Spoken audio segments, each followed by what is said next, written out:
Happy Christmas Eve. I'm here to bring you a Christmas story, perhaps the greatest Christmas story ever written. Are you sitting comfortably? Jolly good. Then I'll begin. 'Twas the night before Christmas, and up in the tower everyone was partying, except one wallflower. John McClane missed his wife. Things just weren't the same since Holly had moved west and changed her last name. He tried to win her back, but still she said no, while, unbeknownst to them, there was trouble below. A truck had pulled up, and who should disembark but 14 men whose intentions were dark. They spoke not a word and unloaded big crates.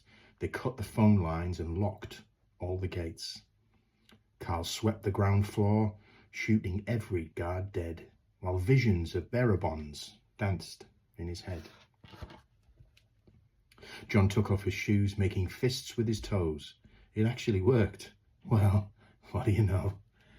When out in the lobby there arose such a clatter, he sprung to the door to see what was the matter. When what to his wondering eyes should appear, holy crap, there are terrorists here.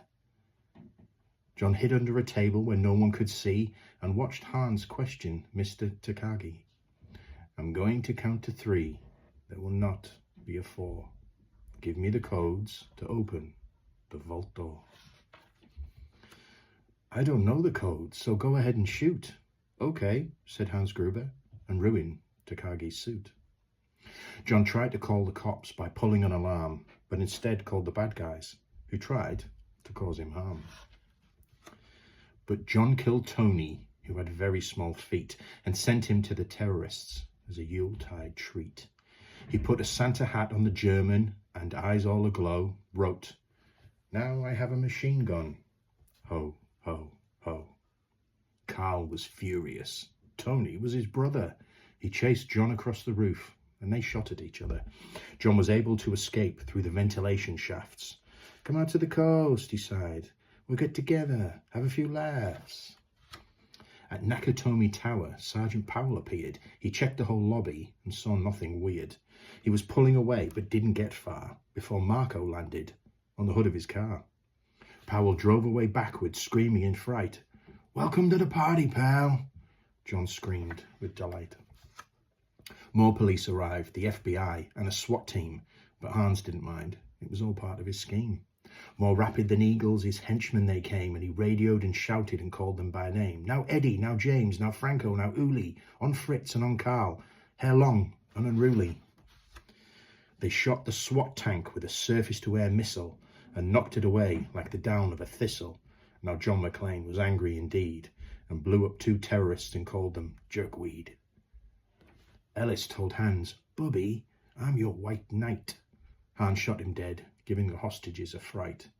Hans went to go check on the explosive fuse and saw that poor John wasn't wearing any shoes. John fled from Carl and Hans, but alas, he had to run barefoot over sharp, broken glass.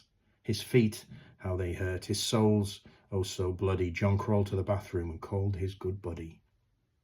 John was weary and ready to throw in the towel until he got a pep talk from Sergeant Al Powell. Powell was chubby and plump, a right jolly old cop, and he trusted the cowboy in the tattered tank top. But a reporter was probing into McClane's life and revealed that Holly was actually John's wife. Hans quickly flipped over the gold picture frame. It's a pleasure to meet you, Mrs. McClane. His clothes all tarnished with ashes and soot, John staggered to the roof, bloody and barefoot. The explosives were wired to the rooftop with care in hopes that the hostages soon would be there. John warned everyone the roof would soon blow as a chopper strafed him with high-powered ammo. Around his waist he tied a fire hose tight and screaming an oath jumped into the night. He dangled in the air and gritted his teeth while flames encircled the tower like a wreath. Fiercely fighting his way back inside, John yelled out, Hans! He was done trying to hide. He limped to the vault like an old man on crutches, only to find Holly in his filthy clutches. John dropped his gun, put his hands on his head. It seemed he and Holly soon would be dead. But with a secret gun taped to his back, John shot Hans in a surprise attack. Hans fell out the window, still holding Holly's arm, and slowly, deliberately, raised his firearm. The tenacious villain held on by his nails, till John unhooked Holly's watch and said, "Happy trails."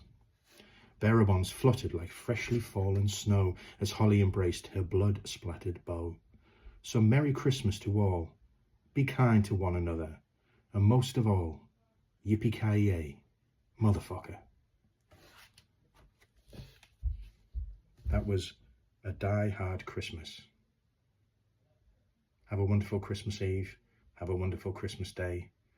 Merry Christmas.